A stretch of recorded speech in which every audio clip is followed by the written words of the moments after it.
హ్యావ్యూర్స్ పాపం సుశాంత్ అందామా, పాపం వివేకానంద రెడ్డి అందామా, పాపం కలకత్తా డాక్టర్ అందామా, పాపం సుగాలి ప్రీతి అందామా, ఇలా ఎన్ని పాపం అని చెప్పాలో నాకు తెలియటంలా.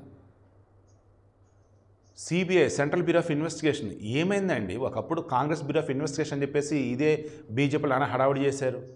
ఈరోజు వీళ్ళు అధికారంలోకి వచ్చాక ఇదే సిబిఐ ఏం పని చేస్తుంది? ఏ రకం పని చేస్తుంది? ఒకప్పుడు సిబిఐ అంటే ఇంటర్నేషనల్ లెవెల్లో ఒక బ్రాండ్ అండి. ఇంటర్పోల్ అంటారు, ఇంటర్నేషనల్ పోలీస్ అన్నట్టు ప్రతి దేశానికి ఒక ఇంటర్పోల్ ఉంటుంది. మనకు వచ్చే సిబిఐని ఇంటర్పోల్గా ఇక్కడ వ్యవహరించింది. అంత నేమ్ ఉంది. ఇప్పటికీ సిబిఐకి అంత నేమ్ ఉంది. కానీ ఆ నేమ్ని ఏం చేస్తున్నారు? అధికారంలో ఉన్నటువంటి వాళ్ళు అందామా, లేదు డబ్బున్న వాళ్ళు అందామా, లేదన్నప్పుడు ఏదైనా మాఫియా శక్తులు అందామా, నాకు అర్థం కావట్లా. సిబిఐ అయితే తాను స్వతంత్ర ప్రతిపత్తిగా వ్యవహరించాల్సినటువంటి వాళ్ళు ఆ వేళ వాళ్ళు ఉండటం లేదు. వివేకానంద రెడ్డి హత్య కేసే తీసుకుందాం.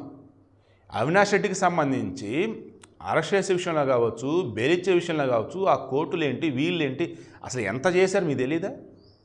అసలు వివేకానంద హత్య కేసు సంబంధించి సాక్షులు చచ్చిపోతున్నారు, ఎక్యూజర్ చచ్చిపోతున్నారు, కేసు ఏమో అసలు ఇంకా ముందుకు వెళ్ళట్లేదురా బాబో అని చెప్పేసి పాపం సునీత మొత్తుకుంటూ ఉంటే సరైన ఆన్సర్ లేదు. హైకోర్టు సీరియస్ అయింది. ఏంటి అసలు ఇది అంతా అని, ట్రయల్ త్వరగా నిర్వహించడం బాబు అన్నారు. దీనిలో మరలా వచ్చిన నెలకు వాయిదా వేశారు. ఇంకా క్లారిటీ లేదు. వివేకానంద రెడ్డి హత్య కేసు జరిగి ఎన్నాళ్ళయింది? అసలు ఏం జరుగుతుంది?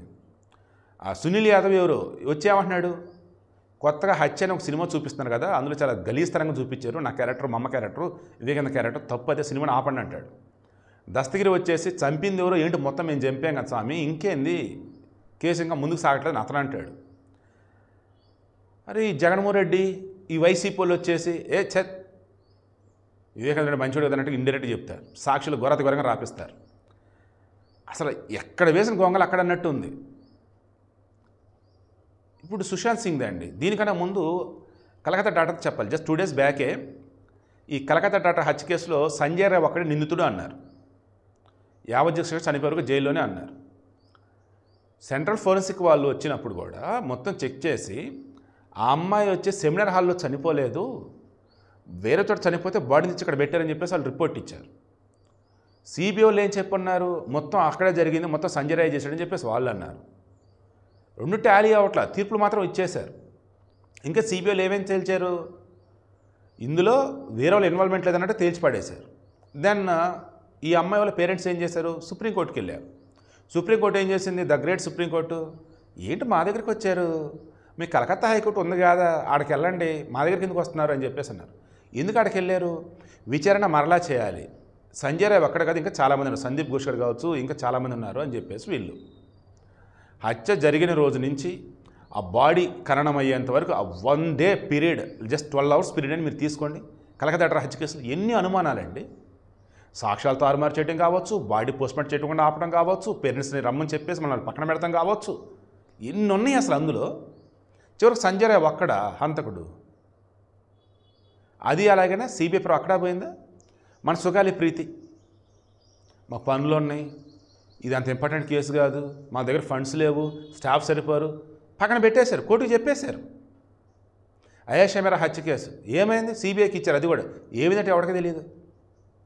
ముస్లిం సాంప్రదాయ ప్రకారం ఖననం చేసిన తర్వాత బాడీ తీయకూడదు, బట్ అయేషా మీరా హత్య కేసు సంబంధించి మరలా బాడీ తీసి ఎముకలు మొత్తం శాంపిల్స్ కలెక్ట్ చేసి చాలా చేశారు, అదేమైందో తెలియదు. ఇప్పుడు ఏమైంది లేటెస్ట్, సుశాంత్ సింగ్ రాజ్పూత్,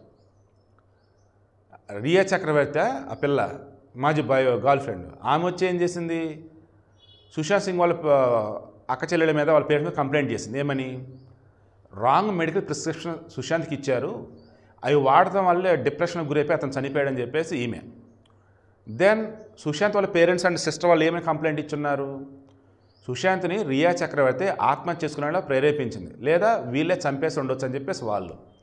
తీరా సిబిఐ వాళ్ళు విచారణ చేశారు, చివరికి ఏం తేల్చారు, అది ఆత్మహత్యే, ఎవరు ఇన్వాల్వ్మెంట్ లేదు, సుశాంత్ సింగ్ తనకు తానే చనిపోయాడు. అంత పిరికోడా సుశాంత్ సింగ్, ఎంత కష్టపడి పైకి వచ్చాడు.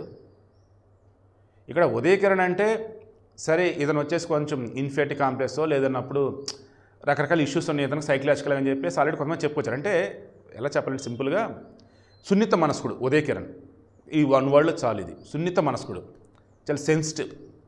ఉదయ్ కిరణ్. బట్ సుశాంత్ సింగ్ అలా కాదు, చాలా జోబేల్గా ఉంటాడు, ఫన్ లవింగ్. అతను ఎలా చనిపోతాడు? ఇప్పటికి 100 డౌట్లు ఉంటే ఈ సిబిఐ వాళ్ళు తమ నివేదిక ఫైనల్ చేశారు, ఇందులో రియా చక్రవర్తి తప్పు లేదు. అండ్ రియా చక్రవర్తి ఆరోపించినట్టుగా సుశాంత్ వాళ్ళ పేరెంట్స్ తప్పు లేదు, ఓన్లీ సుశాంత్ సింగ్ తనకు తానే ఆత్మహత్య చేసుకున్నారని చెప్పేసి ఫైనల్ రిపోర్ట్ ఇచ్చేశారు. కోర్టులో తీర్పు బ్యాలెన్స్. ఇంకేం బ్యాలెన్స్ ఉంటుంది? వాళ్ళు కూడా ఏమంటారు, కేసు క్లోజ్ చేసేయండి అయ్యా అంటారు. సిబిఐకి అసలు ఏమైందండి? నిజంగానే సిబిఐ పని అయిపోయిందా? అంటే దర్యాప్తు చేస్తే తన పని అయిపోయిందా? లేదు వేరే వాళ్ళు ఇన్వాల్వ్మెంట్ ఉండటం వల్ల ఇంకెందుకులే మేము పని చేయడం అని చెప్పేసి అనుకుంటున్నారా? ఒకప్పుడు సిబిఐకి సంబంధించి, ఇంటెలిజెన్స్ బ్యూరోకి సంబంధించేసి ఎగ్జామ్స్ సంబంధించి వస్తే చాలని ఎన్నో సందర్భాలలో ఎన్నెన్నో చూసిన ఎగ్జామ్స్ అసలు నాకు తెలుసండి. బట్ ఈరోజు ఏ ఇన్వెస్టిగేషన్ డిపార్ట్మెంట్లో చూసినా, ఏ న్యాయ వ్యవస్థ సంబంధించిన డిపార్ట్మెంట్లు చెక్ చేసుకుంటా పోయినా, ఈ మాత్రం అన్నా మనం బతకగలుగుతున్నామంటే, మనస్సాక్షి మనల్ని ఇలా ఉంచగలుగుతుంది అంటే ఎక్కడ ఎవరి దగ్గర ఉద్యోగం చేయకుండా ఉండటం, మరీ ముఖ్యంగా ఈ లీగల్ అండ్ జ్యుడిషియరీలో మనం చేయకపోవడం రా బాబు అని అనిపిస్తూ ఉంది. But feeling very very bad. సిబిఐని ఈరోజు ఇంత దారుణంగా దిగజార్చింది ఎవరు? చనిపోయిన ఆత్మల, లేదన్నప్పుడు బతికున్నటువంటి అధికారుల, లేదన్నప్పుడు అధికారులు ఉన్నటువంటి పాలకుల? కింద కామెంట్లో తెలియచేయండి. బట్ తేడా కామెంట్లు పెట్టుకోండి, ఇబ్బంది పడతారు మరలా.